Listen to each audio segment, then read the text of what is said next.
Hello and welcome to the Outdoor Gibbon Podcast, episode 27. This week we're going to be talking to Katie Hargreaves. I say this week, we actually recorded the podcast back in January, so there's a reference to a show called Hund and Hound in Germany that Katie was hoping to get to. Unfortunately, she never managed to get there because of an issue with her passport. So it's actually quite a good one to bring up, that if you're going to be just travelling, or you're going to travel for hunting, modern passport laws now state that your passport expires 10 years after the issue date, not the stamped expiry date on your passport. So some people, there was a way of extending a passport for 6 months or something like that, but it's actually the 10 years after the issue date. So don't get caught out like she did and miss the show. So check your passports and make sure you've still got plenty of time on them. So a bit more of an update in the hunting calendar for anybody listening. Today is the 15th of February, the actual day that the red hinds go out up here in Scotland. So that's pretty much the end of the red deer season for the moment, until July comes back round, when it all starts again. Roebucks will be just around the corner, coming back in April. So it'll be early mornings and getting out and seeing what's about. The pheasant season's obviously well and truly over, but for those of us that help with hatcheries and stuff like that, it will be egg time soon. So everybody's got their bets when the first egg will be laid, and we'll be getting incubators set up, and the whole process starts again. It's almost like it never ended. Another year will disappear as quick as that. So in some other exciting news, I can't remember whether I've told you or not, the Outdoor Gibbon will actually be at the stalking show. We will be on stand and available to answer questions, have a chat, just come and say hello.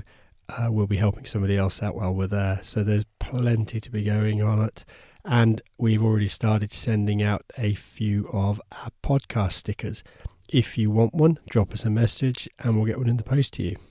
Anyway, let's get on and listen to the interview with Katie Hargreaves. Obviously, she is a very famous artist, or becoming a very famous artist, and I would say that most people will know of her or have seen her work, and if not, you may well own a piece. So without further ado, we'll jump straight into this recording. Hello and welcome to the Outdoor Gibbon Podcast. Today we have got Katie Hargreaves, international artist. How are you doing, Katie? International. I didn't know you would actually say that. Why not? You've just come back from the States, haven't you? Well, I was there on a scouting mission for myself, actually. I wasn't working, but I was at one of the big hunting shows in Dallas, and I'm thinking about going out there at some point soon. But I've seen other artwork disappear into different parts of the world. I'm sure you did some rhinos that disappeared off. Yes. Yeah, that was America as well. I've done, to be fair, I've sent over the years work to lots of different continents and countries, and it's just lovely. Therefore, you are an international artist. So let's start at the beginning. Who is Katie Hargreaves? Tell us about yourself. Well, that's a pretty deep question. Well, just a brief overview. So I'm a wildlife artist. I work mainly in charcoal, so I do a lot of black and white stuff. I mainly center around the subjects to do with hunting and shooting. That's my sort of industry that I'm working in, and that's why I'm talking to you today. No, absolutely. Yeah. So I guess I'm a field sports artist, but I also do a lot of other wildlife and lots of dog commissions and things like that. So it spans across everything that kind of lives and breathes in our natural world. Okay, so when did you first start out, and it was doing just the commissions for people, or has it always had an interest in the hunting side of things? It's funny because I think most artists start in the pet portraits world because it's a really great business to start off with. Everyone that has a pet is a potential client, so it's great. But I started off doing some really obscure hunting related pieces, like African antelope. I was doing an ibex, a macaw, a sable like right at the beginning, because it all started because my ex-boyfriend, he was a real hunter and just obsessed with hunting.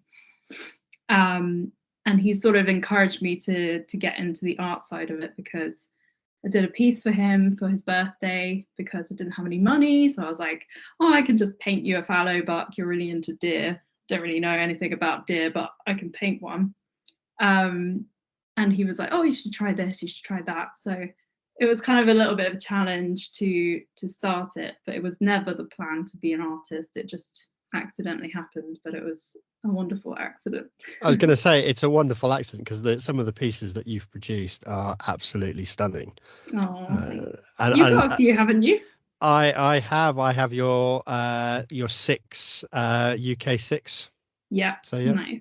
Absolutely fantastic. No, it's and anybody that hasn't seen your artwork, well, they can obviously, as soon as they've listened to this, they can dive onto your website where there's loads of pictures and all the prints, and you can actually buy it on there, which is even better. You can. Exactly. So you kind of explained how it all started. So, but it's obviously grown arms and legs from when you first did. Obviously, it was a painting, but now you've moved over to just doing everything really in charcoal. Yeah. So when I was at school, I did A-level art. I was sort of like middle upper average at art in my class. I wasn't like super good or anything. But I always used paints and very bright colors, very kind of contrasting, psychedelic almost colors on human portraits. That was my thing. Right. So the first deer that I did was sort of very bluey and red fallow buck. So, I mean, you can imagine how weird that might look, but in my head, I was like, that's cool, it's a bit different. And then after a few paintings, so my boyfriend's name was Dan, he suggested, oh, what about like a big black and white thing? And I was like, I don't know, I don't think that's going to work, because my thing is color. Right. And then I tried it to prove him wrong, and I was like, well, that's pretty cool, actually. Oh, fantastic. Yeah, so charcoal was just the first thing that I picked up, knowing that was black. I hadn't really got any experience in it, so I just sort of played around with it. And it was the first thing that anyone bought. So this was back in 2016, by the way, so quite a while ago now. So my first exhibition, if you like, was at the Beretta Gallery in London. Had some friends who worked there, so I managed to get in on a little networking event thing, and had my few pieces that I'd ever done with me, and I was like, I'm a professional artist, yes, I know what I'm doing. And I was like, I have no idea what I'm doing.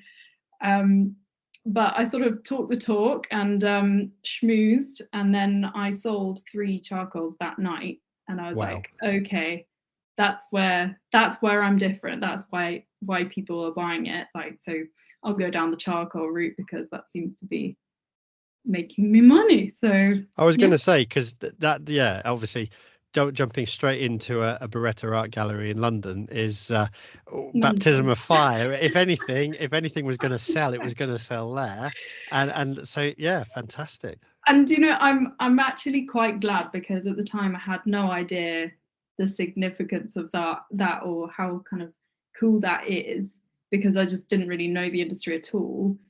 But I'm glad that I was very naive to it all, because I had nothing to lose and I had no expectations. And if it didn't work, then it wouldn't have been like crushing or anything. I was just trying it out, basically. So I'm really glad that I sold 3 pieces. It was actually to one of do you know Oscar Wachtare, GMK?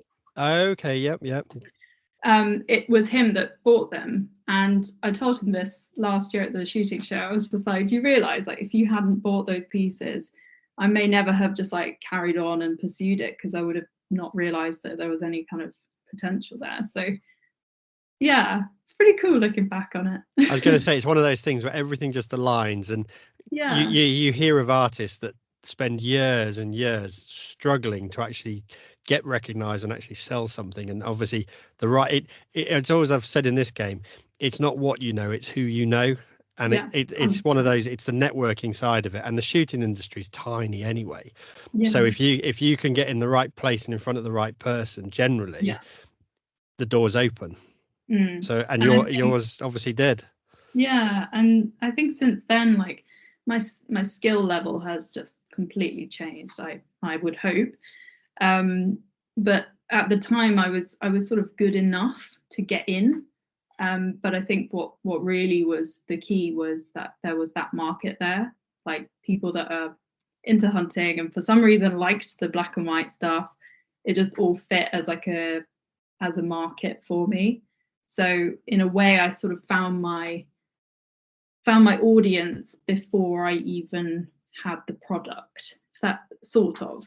Yeah, no, that makes sense.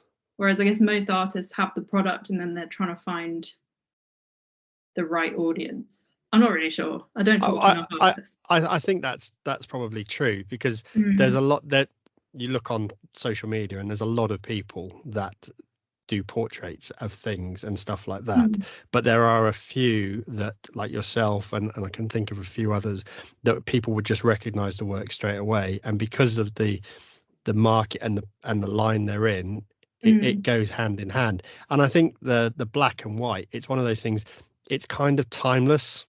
Yeah. Whereas if you have a portrait that's color and you see like a lovely oil painting or a watercolor, it's kind of it's a timestamp on it. Whereas you take something that's a black and white charcoal or pencil drawing, and it doesn't matter 30 years down the line, it's still in fashion. It's still it's still there. It's still as if it was today, kind of thing. Yeah, I think that, I mean, there's some artists that I know who are still making amazing oil paintings, especially in the field sports world. That's sort of the predominant medium, I suppose, that is successful at the moment. And it will always have a place in the shooting world, because there is that sort of oldie worldy grandeur sort of thing with the, the old dark woods, and you can imagine like a hunting lodge with smoke and dark mahogany everywhere. Like, it just works. But I think that I'm just lucky that I found a bit of a niche that brings the modern aesthetic to the old traditional like way of hunting and field sports. No, absolutely, because not all of your work is all black and white. You have you do things with like a little bit of color in them, like there's a couple shooting and they're firing out almost like confetti and things like that at the end of the barrels. Yeah, I've got a few, I call them the bangs. They're like a person shooting in charcoal and then there's color coming out of the gun. And that came from an experiment way back in the game, and yeah, people seem to really like those because it's completely different, and it's I think they're a little bit like Banksy, kind of like just they're something modern, different, aren't they? Yeah. Yeah. So I've got that side of it. I'm sort of dabbing my toe back into the painting side of things because a client of mine has commissioned me to do a blue roebuck, which is actually there. Just going to say, so anybody that's listening, right behind me. We'll try and get a photo of this if we can, but obviously there's a wonderful picture of, well, basically a painting of a blue roebuck and a sketch of that blue roebuck just above that on the wall behind me. That's actually the photo. Oh, is that the photo? Yeah, so it's it sounds weird, but it's a teal coloured roebuck, and basically the guy has a teal wall, and then he wants this painting to be opposite it and to complement the colour scheme of his lounge. So okay, it's kind of weird, but I actually love it. I was going to say, from the moment we actually started the video call to actually record this podcast, it caught my eye because it's like you were talking about black and white, but early days of colour. I was like, well, she's doing colour again. So yeah, obviously, she's lying. Colour's back. It's just, to be honest, it's the first time that I've used paint for years, and it is so fun to just to go back into that because it's a completely different way of working. And when I started this, it made me really realize like you just use a different part of your brain as an artist to work in paint versus charcoal. It's like completely different, but I took that for granted because I just sort of gradually got into one thing. But it's nice, it's a challenge. I love it. I was going to say it's something different at the end of the day. You don't have to do it all the time, but actually being able to dive back in and do something a bit different is always good. So will we see more colour on Katie Hargreaves stands at different places? Maybe. I don't know. I think that for now I'm definitely just enjoying the charcoal, and I think it's it's getting recognizable as a style, and it's filling a gap in the market that I think I'm just doubling down on, basically. But who knows, maybe I'll get bored of charcoal in a year and I'll be like, right, that's it, charcoal days are over. So anybody that's got an original now needs to quickly hold on to that, because if charcoal disappears, colour, this could be it. It could be as you say, like the type of Banksy idea and things like that. These you never know. That excellent. Right, question for you, because obviously some people will know this, but many don't. You obviously are involved in hunting and you've been out, but I think you are not generally a meat eater. Is that correct? Yeah. So I'm a bit of a weird one. I would say I'm most of the time vegan. Okay. And actually, no, I am a vegan. But I also eat venison and wild game if it's ethically shot. So I went vegan about 8 years ago, pretty much when I started the business. So you were a vegan before vegan became like a fashion buzzword at the moment? It wasn't like it wasn't like, you know, the 1950s when everyone was just very concerned about you if you went vegan, but it wasn't so popular, I suppose. Okay. I wouldn't say I started the trend, but no. So yeah, it was an ethical decision.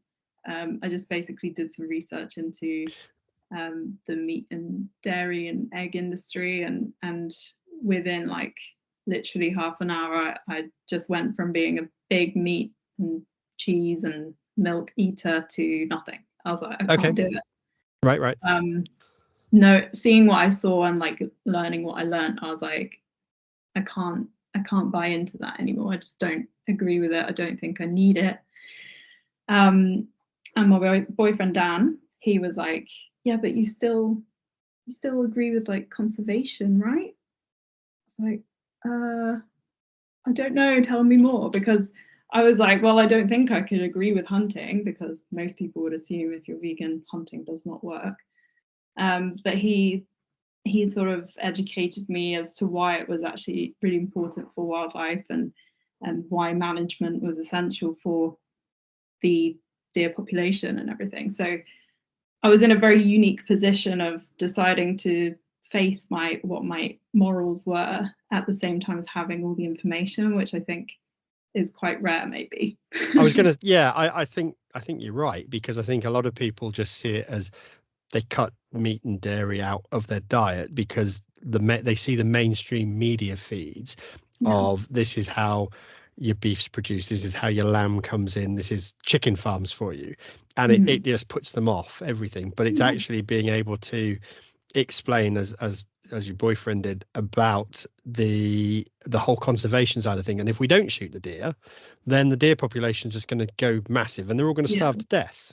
Yeah. And I think that's a huge thing. I was only on the phone to a friend of mine the other day that's a photographer, and he deals a lot of his clients are vegetarians and vegans. And I said, do you know what? I would really like one of your clients to come out and potentially go stalking with me. And they don't have to pull the trigger, but they have to come and see the whole process, purely because I think once you've educated, they can take that information away. And obviously it works for you.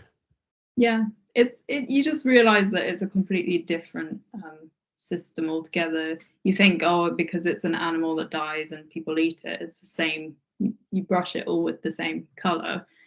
But as you and probably most of the people listening know, it's essential for wildlife. So yeah, but I still say I'm a vegan, mainly because it very quickly will tell someone not to feed me all the stuff I don't eat. No, absolutely. I understand that. And I also do believe that my ethics to become a vegan are exactly why I also agree with hunting. So I don't know, it's just difficult with labels because labels are always an issue. But I think that there are so many similarities between why someone might choose not to consume meat and why we should hunt. It's like the same idea, but it's just hard to think of it in a different way. I think that's the thing. I think if we could get more of the education across to people, I think the problem with the hunting industry and the hunting group is they're very poor at communicating, and they sometimes just want to throw it out there and go, we're hunters, we do this but they don't take the time. Then you've got, let's just say you've got the vegan side of it, and the two of them come together and it's just a head banging session. Yeah. Whereas actually, I think if you could actually sit them down and go through the whole thing, and you could get some of the guys that are very good at what they do in the hunting world to actually say, well, hang on, you've got to explain it in a layperson's terms, would make a huge difference. Yeah. And I think that's where we struggle in terms of this industry. Yeah, and I mean, with all sort of social media stuff, there's always going to be the loudest voices are the ones at the extreme ends of things, and yeah, there is it feels like there's a big divide. But I think if you just talk to people and explain in a very like kind and generous way, without judging someone too quickly, because if you went to the game fair and told everyone you're vegan, a lot of people would immediately try and like accuse you of things, and that's not how you educate. No, not at all. And actually, to be honest, it's one of those things. It's probably quite tricky being. I don't know how the reaction has been. How have you found it when you are talking to somebody at the game fair and if that conversation does come up, what's their reaction? So I've had extremely good reactions from pretty much everyone in the field sports industry that I've talked to about it. And I've come out and said it on lots of like big platforms online as well. So I've had a lot of chance for people to abuse me. But actually it's been great. I think it helps that I say, and I also eat venison. I also understand it and I explain myself. So people immediately feel like, oh, she does understand conservation and why we shoot. So I'm not the enemy. But yeah, I've had nothing but sort of positive reaction to it, and a lot of people saying, I totally understand why you do that, and I could even do that, but probably not going to. But that's really good that it's positive. That's the most important part, because you hear, unfortunately, with social media, you hear so many bad stories of people that will say something and then they're completely and utterly shot down, or they get a lot of negative activity. And I think it's worse. We were discussing this the other week. I think it's worse with females in field sports than males. It's almost like people just want to attack and throw things at people, and it seems really bad, to be honest, in this day and age. Yeah, it's not good. I think you have to be careful of what you say online, because anyone can read it and everyone's going to interpret it in different ways. I remember that I was on the Field Sports channel about almost 3 years ago. No, more than 3 years ago. And we were going to go hunting, and they were going to talk to me about my art. And I was like, should I tell them? Shouldn't I tell them? I'll just tell them like before we do it. By the way, I do understand that we're going to kill a deer, but I am vegan. I was so scared that they were just going to like tell me to go, that they were going to judge me. And their reaction was, right, this is now what the episode is going to be about, because this is way more interesting. Oh, fantastic. But I was really like, I didn't tell people because I just thought people are not going to respond well. But since that episode came out and a lot of positive reaction came, it made me realize actually I should be talking about this, because it maybe will open some minds to thinking like, you know, not all vegans are evil and hate hunting. I'm sure there's not many people like me, but I think if I can put in a good word for ethical eating, then maybe that's a good thing. Yeah, maybe it needs a new label. Maybe that's what it actually needs. But I've had old school friends that have literally sent me messages going, look, I became a vegan, but actually I need protein. My body really needs protein. The doctors have told me I've got to have something. So I'd like to be able to purchase venison off you if that's possible. That's so good. And I think that's like maybe the conversation I need to start having with people that I know who are vegan, because there are certain situations where you do need actually meat in your diet, maybe just a little bit, but without going, oh, there's no point in being ethical, I might as well just eat anything because the doctor said. Choosing the most ethical meat is like a great place to start. And to be exactly, and to find somebody local that will supply them venison that they can almost tell a story of and know exactly where the deer was, etc. For them, then that they know that at least the meat they're eating has lived a happy life. Exactly. Yeah. So I think I eat more venison now than I did like 5 years ago. But that's just because I have people that give me venison, or I go stalking a bit more. I was going to say, because you've actually been out stalking, haven't you? I think there was obviously you said field sports, but you now occasionally go out stalking with different people. And so I've actually, funnily enough, I've been stalking since I've been vegan. So it's probably been about 8 years as well. Everything started 8 years ago. So yeah, I got into stalking with my ex-boyfriend. He took me out and I shot my first roebuck with him. And we went out stalking so many times and didn't have a safe shot or opportunity. So I had quite a lot of experiences out in the field with him, and then had a bit of a gap for a few years, and then have got back into it in the last like 3 years. And I've just applied for my firearm certificate, so hoping that I can have my own rifle at some point soon. But yeah, I mean, I love going out stalking with a camera as much as I do with a rifle. And obviously with a camera I can go on my own at the moment. Yeah, no, absolutely. So it's kind of a similar experience, I guess, when you're out there and you're trying to outsmart the deer and you're trying to find them and use your brain and go back to hunter-gatherer mindset and everything. So I think that's one of the things. Even I'll quite happily go out, and there'll be times when I've got the rifle, I just sit there, you watch the deer, it's 30 yards away, it walks past you, and it's like, that'll do, go home now. I suppose there's some people pay their leases and they feel there's a pressure, they've got to go out and pull the trigger to bring something home. I'm incredibly lucky, have a lot of access to a lot of land, so I can just go there, sit there and watch them and not have to worry.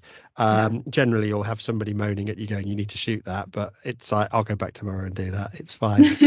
But sometimes it's that headspace, as you say, you can take the camera out and actually just to be out in nature and just to sit there, and there's nothing else. You can switch your phone off and watch the world go by. It's absolutely fantastic. It feels like there's not much else like it in our society. I remember the first time going out for a long time. Actually, it was with the field sports guys, and I wasn't used to stalking at that point. So I was out there and I was kind of like thinking, come on, let's go. And they were just like really slow, just waiting and just listening. And I was like, oh yeah, just gotta like relax, listen, slow down. And it was like, it's so interesting how, like, even though I'd been stalking before, it was a really big moment of, oh yeah, I'm living too fast. Yeah, And it's no, just absolutely. Yeah. wonderful to be in that headspace. It's kind of, it allows you just to slow down and take your own time, basically, Yeah. and to actually there's no rush. Whatever's No. happening, it doesn't matter how. If you walk 10 paces and it takes you an hour to walk 100 yards, doesn't matter, does it? It's Yeah. the It's amount of amazing. things you see, and actually, Yeah. when you sit really quietly, we're really lucky up here, we've got red squirrels. So when Oh. you are sat there, and all of a sudden you've got two squirrels playing in the tree next to you or something like that, the whole world just changes. It just gives you that moment to go, actually, do you know what? We are actually in a slower world, because I think life nowadays Mm. is so quick. Everything is instant. Everybody wants everything now, wants Yeah. it as quick as possible. And I'm sure you find it with art, when somebody says, how long will that commission take? And you go, it's going to take this long. They're like, how long? I could print it off quicker than that. Oh, do you know what? You've really tapped into my biggest thing that I've been thinking about recently, which is just, I have like a list of commissions to do. Actually, that's what all these stickers are behind me.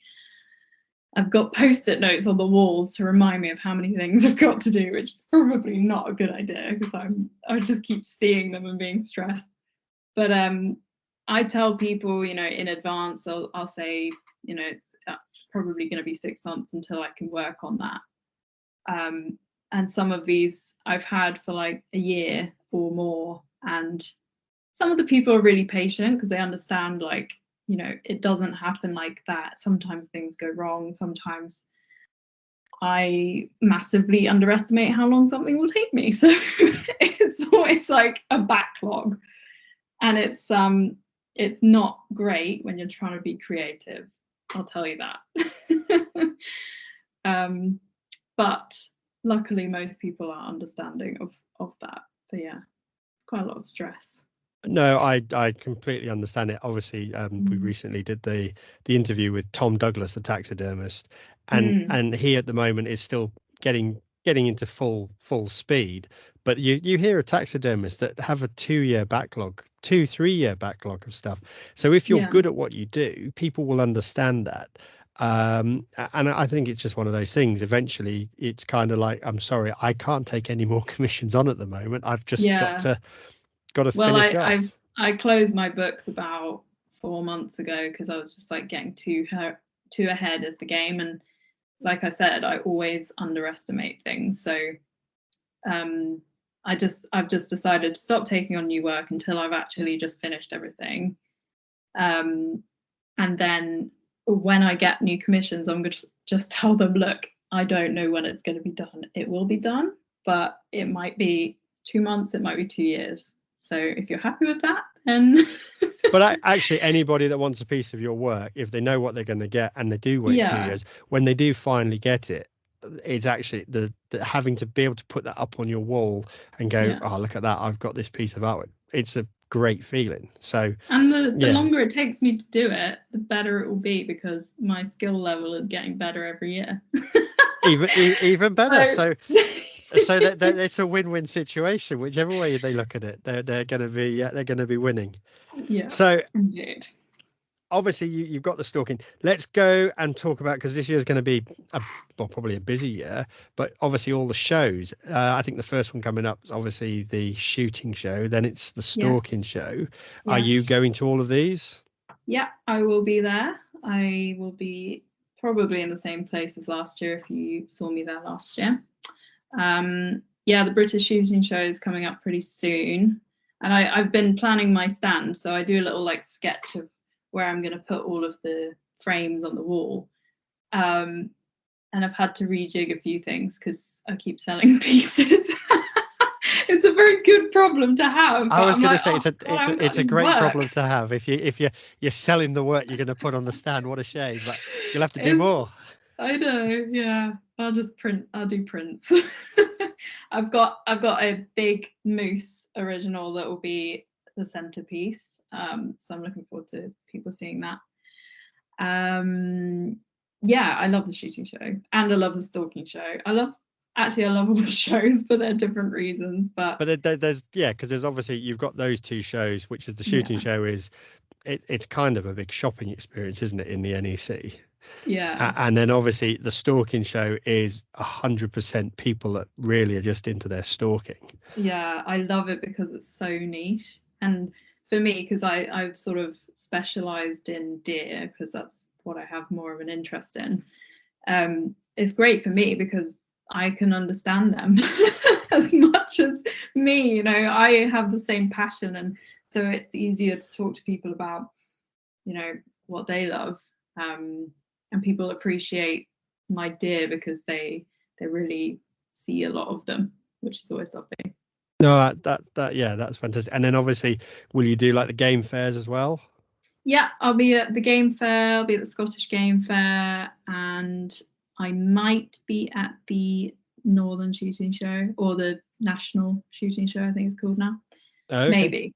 Not sure yet, but yeah, I'll be at those ones. And then, so actually, compared to like 3 years ago when I did 13 shows in a year, because I was just crazy, it's a bit more select now, so hopefully that's going to reduce my stress levels a bit. Do you find the shows you sell a lot on the day, or it's orders after the show and stuff like that? It's mostly at the show.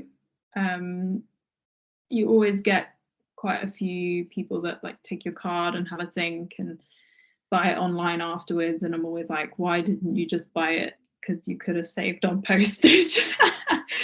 But yeah, it's great actually. I do really well at the shows that I keep doing, and there's nothing that beats personal interaction with a customer.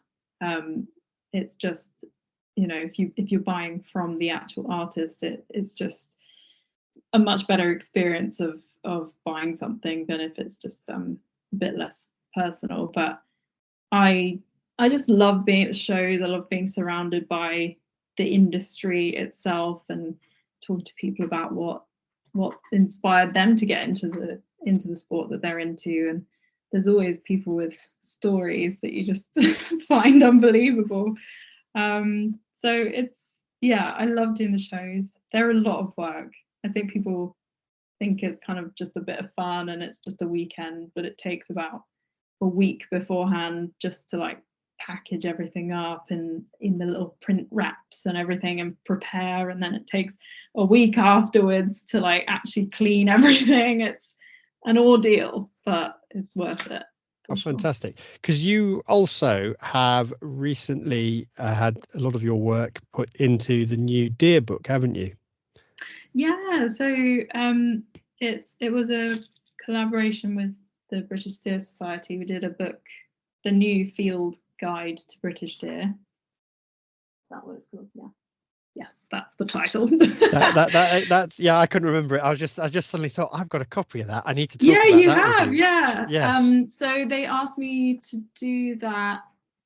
It was about this time last year that I was madly sketching away. So yeah, they had some they needed to redo it.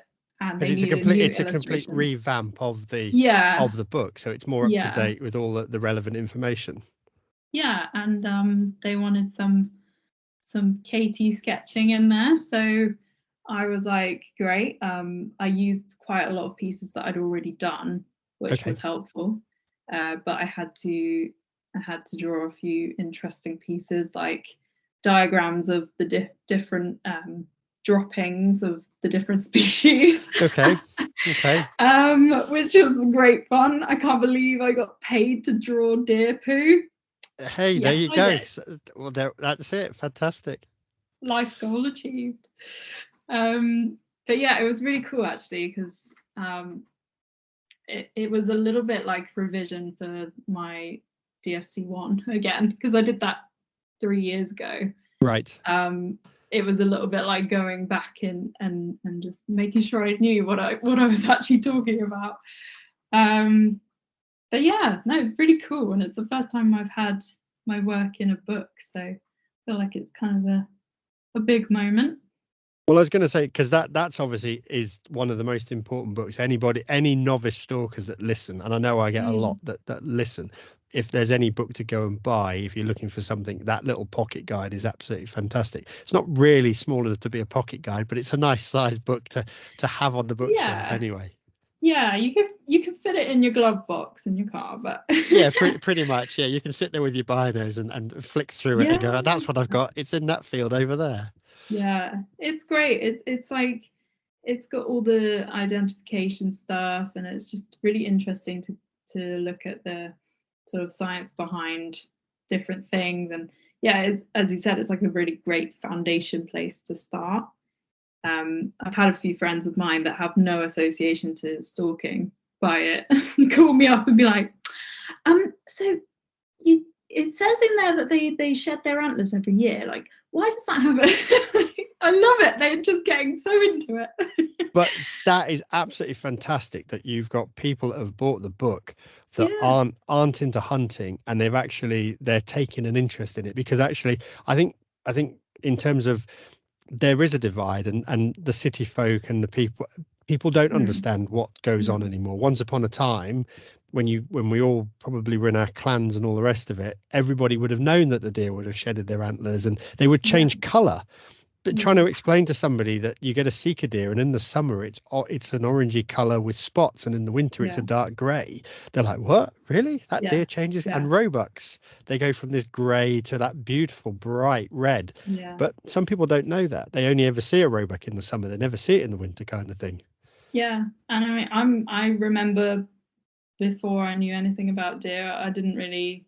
I think most people don't know that there is more than one species of deer. They think that is a deer is a deer, and it's a small deer or a baby deer if it's a roe. It's a red stag is a big deer.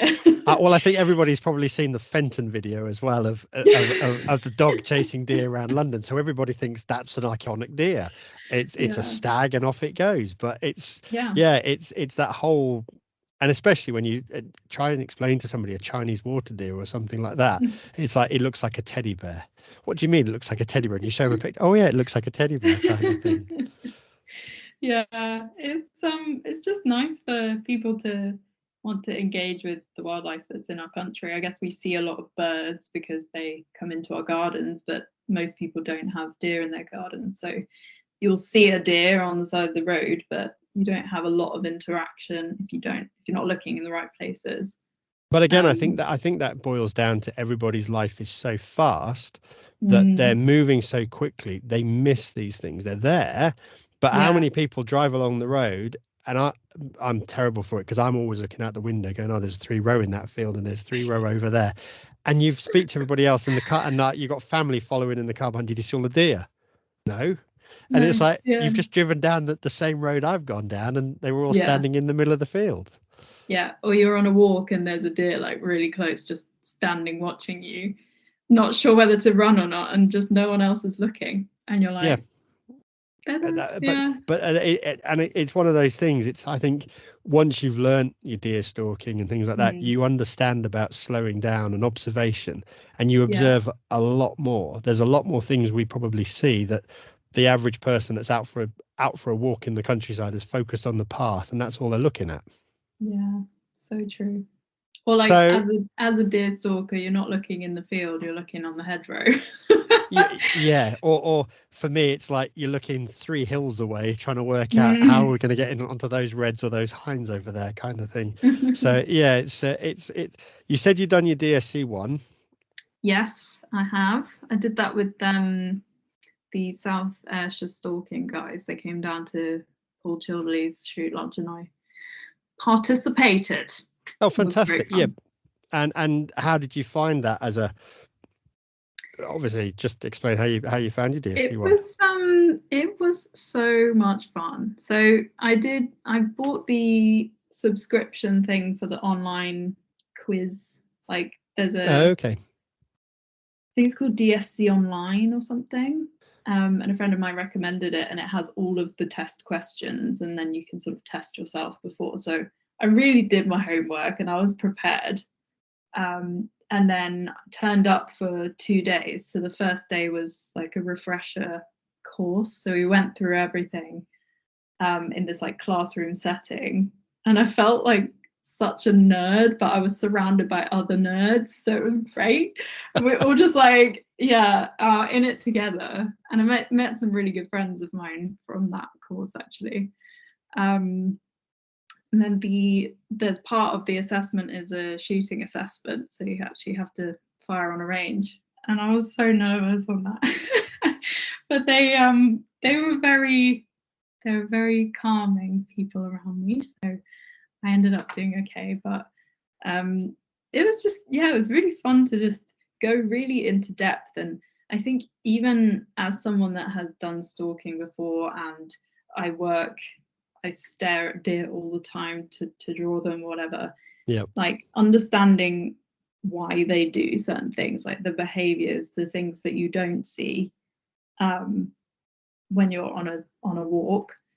It's just so interesting going into that much level of detail. And that's just a basic understanding, like some of that. But it just felt really nice to like learn something in depth. That I can use. No, that's good. No, absolutely. And do you, just really out of curiosity, you've obviously done the DSC one because you want to carry on and get your firearms and become a stalker. Do you think you'll go on and get your level 2, or just?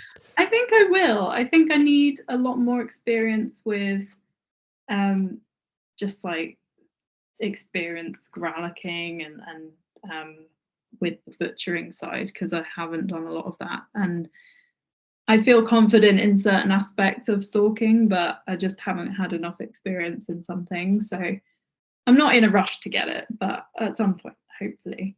But I didn't do my level 1 for the firearms certificate. It was just I was just interested in learning more and getting a cool badge. That's not why I did it. but that's a really good way of looking at it, because it isn't a requirement in the UK to actually have a level 1 to have a firearms ticket, but you'll probably find that for your application, it will be looked on so much better that you've actually gone and done this pre-bit. And there's the section of the shooting test, so they can look back at that and utilize that information for you, which is ideal. Oh, that's really good. It sort of shows that you have a real seriousness about it, and you're genuinely interested. You're not just it's not just a thing that you wanted to try out. It's something that you really considered, and you actually have dedicated already time and money towards learning. And I already actually had the interview, so that was definitely a bonus, because he was like, okay, well, that's clearly, showing that you have a good understanding and you have the firearms handling ability and everything. So ideal. Perfect. So if there's anyone listening, obviously that's always useful information for them, which is really good. Oh yes. Yeah, totally. It's just great, I think, because with the application, the main thing is like safety. Are you someone that is aware of handling a rifle that is a deadly weapon, and have you got practices that you're going to make sure when you're clearing an obstacle, for example, that you're not being stupid. And if you can prove that you've taken it seriously and you've done all of that stuff, then it's just what they want to hear, basically.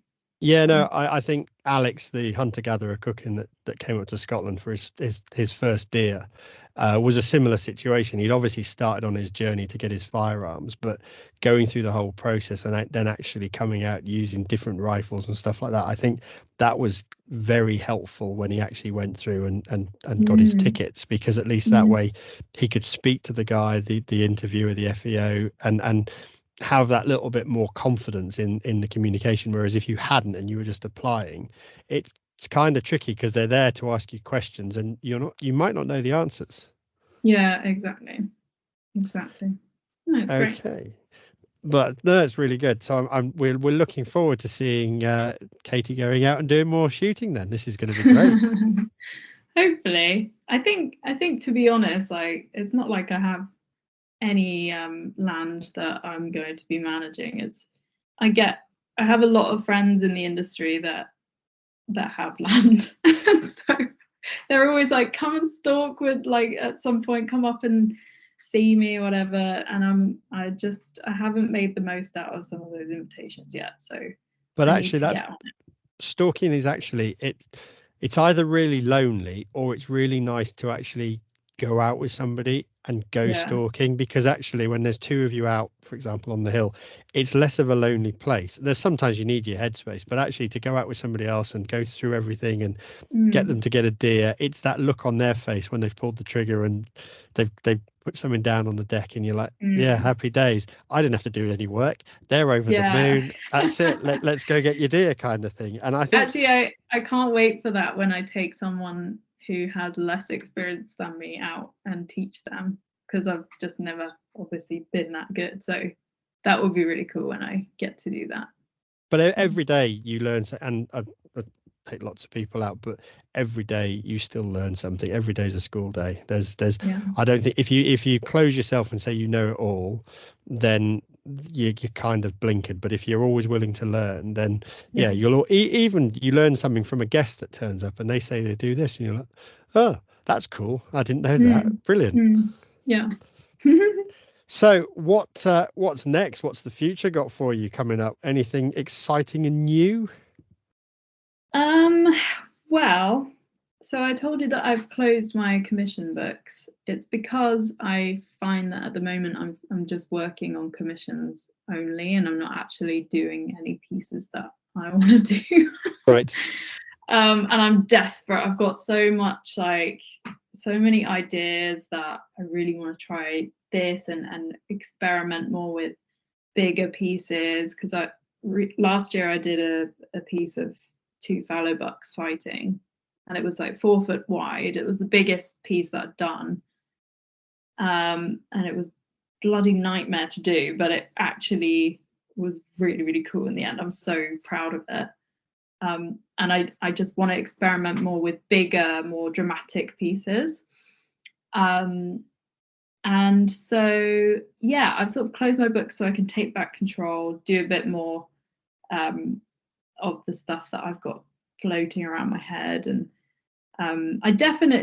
so I'm not the best photographer in the world, but I love going out, taking photos, and then if I can work from my own photo, it just feels so much cooler. It's like I was there, I saw that animal, I'm connected to that animal so much more. So I've done that with a few pieces in the past, not many of them, but I want to do more of that. I want to go to Africa. I want to take photos of elephants and rhinos and buffalo and draw the things that I'm seeing and be a part of their world, and so that's where I'm going.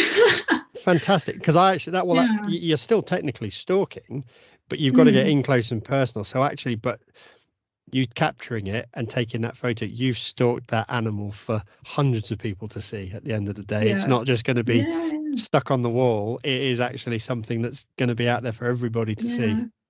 Oh, very cool. I just want to, I love traveling, and if I can make my business intrinsically to do with traveling as well, then I'm just kind of creating the best possible life for myself, and that's what I want to do. Excellent. Well, I think because I think did you go to, was it you went to IWA last year as well, didn't you? Ewa? No, I didn't go. I'm actually going to Jagd and Hund this year. Oh no, sorry, you're thinking of Sweden. Ah, sweet. That's where you went. Sorry, I knew you went international somewhere, but I couldn't remember where. You packed the car and drove off. I drove to Sweden. Oh my gosh. I went with a friend, so it wasn't too horrible, but yeah, it was an experiment. It was a game fair out there, and it was a nice show, but it was quite difficult to sell things because Swedish people are very, very reserved and polite and didn't really want to come into the stand. They didn't want to. Oh, really? Okay. They were so conscious of their English as well. It was just hard to get engaged with them. But the show was nice. It's just maybe not the right show for me. So I really want to try Jagd and Hund at some point. That's a goal that I've had since the beginning. and I'm going this year just to see it and to get a feel for it. So maybe next year, maybe America next year, hopefully. There we go. You see, we've started it now. The international artist. You'll be everybody on the. You'll have to close your order book for the next 2 years at this rate. Or just put my prices really high. Well, if it works, it works. Happy days to anybody that's bought at the right price. But from this point forward, Katie's more expensive. Yeah, Fantastic. It's a weird one because you have to decide, like, am I going to put the prices up, or am I going to just take on less work and sacrifice it? Because I don't want to outprice people, and I think for me it's really important with my prints that they stay around the price that they are, because if I've got a £50 print, so anyone can afford that, really. Like, if you really love it, anyone can buy that, but I don't want to sort of go way too high with everything that it just makes it so elitist. Like, I'm not interested in that. But I suppose at the end of the day, it's your time, and there's only a limited amount of time in every day. And at some point, if you're actually going to produce something, and then you have to raise your prices, because you can't work for nothing. Absolutely. So I think the originals will go up, but the rest of it, I hope, will sort of stay.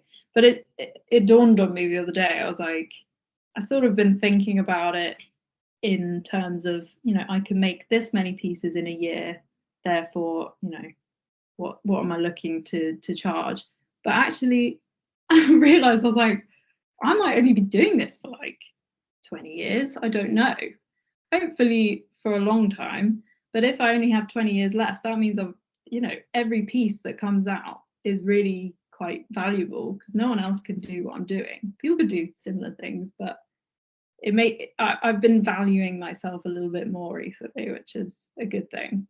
Exactly. You have to at the end of the day, because you can't employ people to do this job. No. So they're all originals. They're all yours. So at the end of the day, it's one of those things. It's not a transferable skill. Yes, you could have somebody else in, but they won't do the art. They won't draw a roebuck, for example, the same way you would draw a roebuck. Yeah.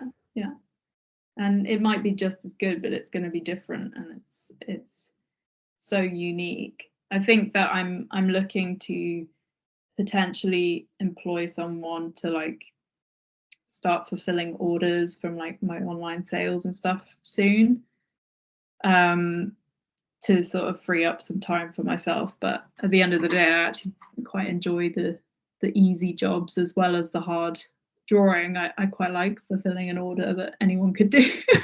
But that gives you the break, doesn't it? That allows you just to have that sort of bit of time away. What is it? Artist block. You suddenly sat there and you're like, I can't work out what to draw at the moment. So you go and do some postal run and post some prints, and happy days. Oh, if you knew how much I spent on the Royal Mail, you'd be shocked.